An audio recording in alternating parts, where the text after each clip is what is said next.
प्रधानमंत्री जी ने बिहार आने के बाद बिहार की जनता से देश को एक संदेश दिया था बिहार की तरफ, और ऑपरेशन सिंदूर उसके बाद उन्होंने करके जो उन्होंने कहा वो करके दिखाया। जब नीतीश जी का शासनकाल और एनडीए का शासनकाल नहीं था, किस तरह से यहाँ के व्यापारी, यहाँ के डॉक्टर, यहाँ के इंजीनियर किस तरह से परेशान और बदहाल थे। क्या कोई भी व्यक्ति जिस तरह से आज खुली हवा में सांस ले रहा है, क्या उस समय ले पाता था? कोई व्यक्ति चाहता था कि हम यहाँ पर संपत्ति बनाएं, गाड़ी खरीदें, तो उसको 10 बार सोचना पड़ता था। वो अपना बेटा स्कूल से समय पर आएगा कि नहीं आएगा, इसकी भी निश्चिंता नहीं थी, क्योंकि एक नया जो रंगदारी टैक्स उस समय और अपराध में अपहरण का नया उद्योग शुरू हुआ है। तो जो प्रधानमंत्री। नमस्कार, आप देख रहे हैं न्यूज पीआर और मैं हूं आपके साथ ज्योति सिन्हा। देखिए, प्रधानमंत्री नरेंद्र मोदी 2 दिवसीय बिहार दौरे पर आए हैं। ऐसे में आपको बता दें, एक और जहां प्रधानमंत्री नरेंद्र मोदी ने 29 मई को बिहार वासियों को पटना एयरपोर्ट के नए टर्मिनल और साथ ही साथ बिहटा एयरपोर्ट के शिलान्यास के साथ एक बड़ा तोहफा दिया, तो वहीं इसके बाद प्रधानमंत्री नरेंद्र मोदी ने रोड शो भी किया, जिसके बाद 30 मई को विक्रमगंज में उन्होंने सभा की। इसे लेकर एक और जहां बिहार सरकार के मंत्री अशोक चौधरी जमकर बोलते नजर आ रहे थे, तो वहीं आपको बता दें कि विपक्ष पर तंज कसते हुए अशोक चौधरी दिख रहे हैं। वो ये तक कहते दिख रहे हैं कि आज जहां बिहार विकास कर रहा है, एक समय था जब लोग ये भी नहीं जानते थे कि उनके बच्चे पढ़ने गए हैं तो वापस आएंगे या नहीं।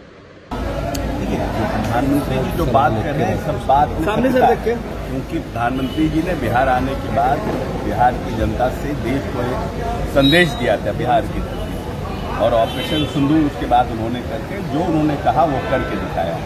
जहाँ तक जंगल राज की बात है, तो ये पूरा बिहार जानता है। प्रधानमंत्री जी आज कह रहे हैं, लेकिन पूरा बिहार जानता है 20 साल पहले जब नीतीश जी का शासनकाल और एनडीए का शासनकाल नहीं था, किस तरह से यहाँ के व्यापारी, यहाँ के जो डॉक्टर, यहाँ के इंजीनियर किस तरह से परेशान और बदहाल थे। क्या कोई भी व्यक्ति जिस तरह से आज खुली हवा में सांस ले रहा है, क्या उस समय ले पाता था?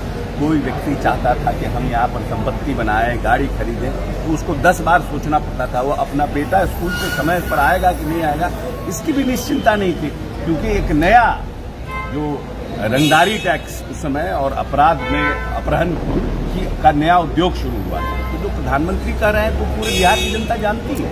उन्होंने विकसित भारत और विकसित बिहार का भी जिक्र किया, कहा कि अगर बिहार विकसित होगा तो देश भी विकसित होगा। बात सत्य, 14 करोड़ की आबादी है, और अगर बिहार पीछे रह जाएगा, ये हम लोग बार बार कहते थे यूपीए की सरकार से भी कि हम लोगों को विशेष पैकेज दो, बिहार राज्य को एक अलग से दर्जा, या तो हमें विशेष पैकेज दो, विशेष सहायता दो, लेकिन हमारी बात सुनी नहीं गई। और जब हम लोग इधर आए हैं, तब से माननीय प्रधानमंत्री जी लगातार बिहार को मदद कर रहे हैं, चाहे ऊर्जा का सेक्टर हो, मूलभूत संरचना में अगर सड़क का सेक्टर हो, हमारे यहाँ जो बाढ़ की हमारी समस्या थी उसका सेक्टर हो।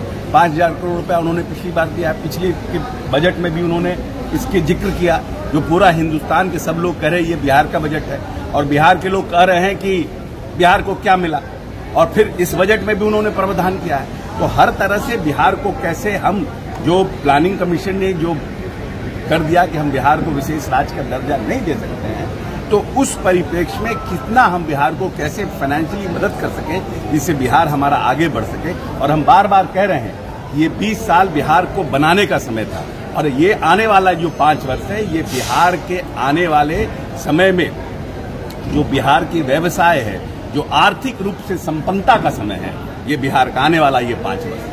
इसीलिए बिहार की जनता को सोच समझकर वोट, जितना 20 साल बनाने में लगा है, जितना जो उनका शासनकाल है जिसमें उन्होंने बिहार को बिगाड़ा है, उस 20 साल में नीतीश जी ने इस बिहार को संवारने का काम किया है। अब आर्थिक संपन्नता का ये 5 वर्ष है, इसीलिए बिहार की जनता को वो सोच समझकर वोट करना चाहिए कि आने वाला 5 साल हमारा किस तरह से स्थिर रहे, और हमारे आने वाली पीढ़ी और हमारे आने वाली संतति की संरचना, उनको किस तरह से हम महफूज रह सकें, उसको देखकर वोट करना है। सर, लेकिन उसको लेकर भी सवाल उठे, जहां कहा जा रहा है कि 1.25 लाख करोड़ पैकेज की बात थी, तो वो है कहाँ अभी तक, दिखा क्यों नहीं?